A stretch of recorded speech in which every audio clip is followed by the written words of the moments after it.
So, looks like a few days ago, Josh Peck put out a video asking the question whether EDE theory debunks flat Earth. EDE theory meaning extra-dimensional Earth. And the short answer is no, of course. Honestly, it even pains me that a conversation like this would even be happening at this point, considering that I've been talking about this for over a year. This is one of the primary things. I mean, honestly, this is one thing that even before I had finished looking into all the research in terms of things like curvature and the space programs and gravitational theory and gyroscopes, and so all these sorts of evidences. But it was when I was just thinking about it from the biblical standpoint, and as I began to learn what the original Hebrew cosmology was, since I'd never even learned it before, with some type of dome firmament and the sky, and then the waters above, and then the Sheol below, and had this kind of simple picture drawn out for me. When I started to understand that picture in the context of extra-dimensional, spiritual realms, which overlap the physical realm, that was what compelled me almost more than anything, at least in the beginning, and it still does, in terms of why it just brings so many things in the Bible alive. And this is what I think is just so mind-boggling to me. And sadly, it's not that mind-boggling, I suppose, when he starts off just by quoting physicists and talking about dark matter and dark energy and all these things, which I don't even comprehend how you can, on the one hand, take a stance of where you're questioning physics and things like CERN in terms of what are their spiritual implications and what is the enemy trying to do with these kinds of technologies. Which, of course, the physicists who work there would, laugh in your face if you even asked those kind of questions. But then to just turn around and blindly regurgitate everything else these physicists have to say about the universe, even though, they would just as adamantly insist that the Earth, exploded from a singularity point 14 billion years ago. And they would insist that it was just as much a fact of science and physics as is, dark matter and dark energy. So how do you pick and choose? How do you balk at questioning all of it, but you can question certain things or just flat out deny certain things, but then all the rest of it you're going to try and just force it to synthesize with the Bible. And so basically, in a nutshell, he talks for over an hour about EDE theory debunking flat Earth, and this entire discussion is essentially just built around the single false assumption that enclosed cosmology does not incorporate extra-dimensional reality. And I honestly don't know how at this point he can even, where he gets such an idea. I suppose if you're looking at there's of course all sorts of representations of flat Earth out there, and if you're just going to go and look at the flimsiest ones, or the people that aren't even coming from a biblical perspective, then sure, you got your infinite plane people and simulation theory and all, you got quasi-luminous out there, with trying to escape through the North Pole. And so, once you bring it back to the biblical perspective, it's really not that complicated. And flat enclosed cosmology still makes far more sense than trying to use extra-dimensional theory to synthesize everything we read in the Bible with the Copernican universe. Because there's a lot of contradictions that he's just kind of skipping over and omitting, whether by design or whether by he just doesn't realize he's doing it. I think a lot of it is still he's just stuck in this old paradigm because he'd have to let go of a lot.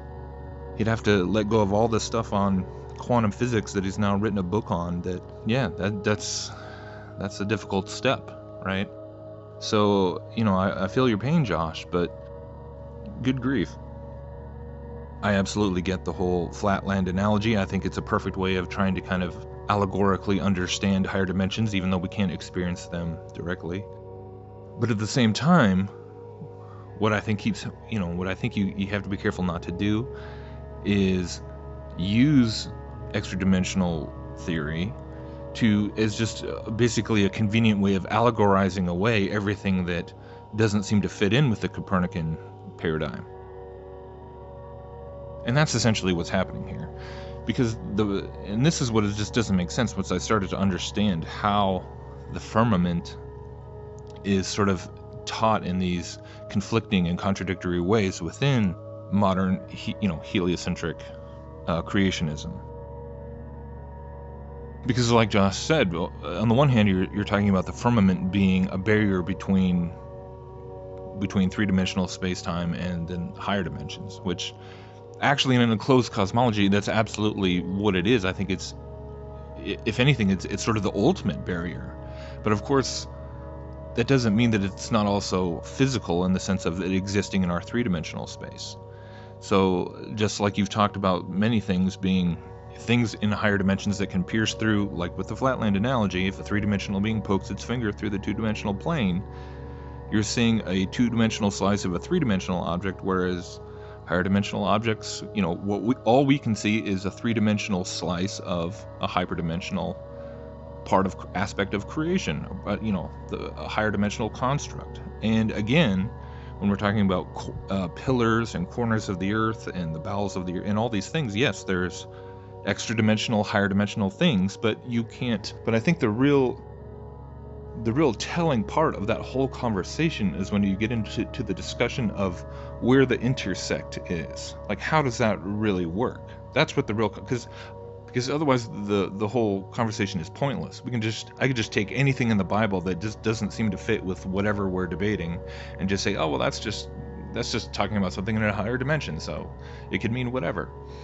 And I think that's a slippery slope, honestly, because, and this is what is weird, is that you hear these arguments from certain people that, like Mike Heiser, when he's trying to debunk the flat earth and saying, well, this was written for the perspective of people that are, living in that culture and that time, and so it's kind of speaking at their level so that they can understand. And I don't know how you can kind of make those sorts of flimsy arguments, but then turn around and then basically argue that all these things all this language that we're getting, like when we're saying depths or pit or heights or heavens, or went up to heaven, that this is just basically allegorical language because of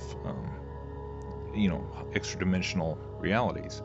But again, it comes down to the intersect. Like, for instance, when you really think about it, to say that Jesus ascended up to heaven in a heliocentric concept, from the Mount of Olives, from a heliocentric model, what you're saying is that Jesus went up into the sky from a ball earth. He wasn't really pointed in the direction of heaven. Heaven is everywhere because it's extra dimensional. The highest dimensional plane, I suppose. And so Jesus floated up into the sky and then at some point dimensionally ascended, essentially would have disappeared from our sense. But, it begs the question as to why he had to go up in the sky in the first place. And it's the same thing with everything. Like, why do we always see, like, when the Watchers came down, and we look at all these mythologies around the world where they're gods, they came from the stars, they came from heaven, and from a Christian Genesis 6 perspective, we can look at that and say, yeah, those were the Watcher angels that came down and taught things to men and ruled kingdoms, essentially, and were worshipped as gods, and they were just fallen angels, but they came from the sky. So on the one hand, you're saying, well, they materialized from the higher heavenly dimensions, but then they also appeared to come from outer space, right? So you're kind of using them in tandem. Well, in the very least, all these arguments could still happen within an enclosed cosmology, and that's what I think is, it's really an unfair move to then pretend like you couldn't comprehend that what you're seeing in the sky above is, like, the sun, moon, and stars themselves are really just three-dimensional slices of extra-dimensional objects or luminaries, or however they, so that we really don't understand how they work. So you can't. So how to, on the one hand, you introduce the idea that, well, there's all these extra-dimensional possibilities that, would sort of explain why there's so much mystery to the cosmos, but you're only going to allow yourself to even consider such ideas when it's coming from the mouths of the secular, humanist, evolution believing, quantum physicists. Like, really? When they're talking about dark matter, dark energy, and there's all this unaccounted for mass, and our equations show that there's a gravitational pull that, you know, we can't get. It's like, that's all Big Bang physics. I hate to tell you. The idea that you're even trying to point to that and act like that is harmonious with the Bible is itself, you're lying to yourself. Like, they, those physicists, those genius mathematicians would mock you as an idiot for believing in a young world, or a world that was created out of nothing by a supreme being, right? Their entire pseudoscientific system is geared towards eliminating God and eliminating the spiritual realm. But then, of course, it moves back into the spiritual realm with quantum physics and higher, you know, but it's taking the long way around to get back to not biblical spirituality, but it's all moving back towards mysticism, New Age, occult spirituality. That's where it's all going. That's why there's a statue of Shiva outside of CERN, and, you know, not a cross or something. You know, who's behind it all? Consider the source. Consider the source. Consider who's funding and pushing and behind all these things. Like, trying to point to it in terms of using it to redeem the Bible. You know, this is the trap that the church has fallen into for a long time, trying to use Satan's pseudoscience against him. It's like, it's foolishness, because we can't just stop and believe that the Bible could actually mean what it says in any capacity. I was just reading the other day in John, and Jesus, it says that Jesus looked up to heaven and he prayed. Well, in a heliocentric universe, according to what Josh is saying, you know, if heaven is just a hyperdimensional reality, then you could essentially look anywhere. You know, the New Ager would probably say that, well, that means that Jesus sat down and meditated and, you know, and achieved a higher realm of consciousness and you know, looked to heaven. You know, we all know that there's only one sensible way to interpret that verse, and it is that Jesus looked to the sky. And it says he's looking to heaven and prayed. So from our perspective, our three-dimensional construct vantage point, yes, however it works, heaven is up. From our perspective, because we live within a three-dimensional XYZ dimension of space, with an absolute up and an absolute down. And those absolute ups and absolute downs are somehow overlapping with extra-dimensional realities of the pit, of hell, the depths, the abyss really is down, I think, and heaven really is up. Maybe from God's perspective, it's not the same, but anyways.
Looking into all the research in terms of things like curvature and the space programs and you know, gravitational theory and gyroscopes, and so, you know, all these sorts of evidences.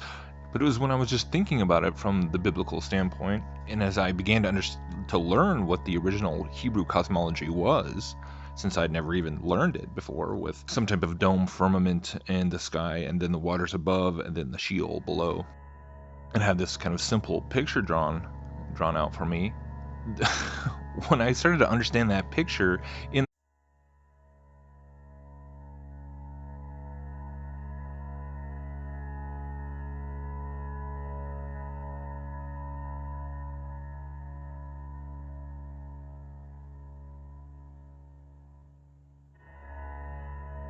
No, of course. Honestly, it even pains me that a conversation like this would even be happening at this point, considering that I've been talking about this for over a year. This is one of the primary things. I mean, honestly, this is one thing that even before I had finished.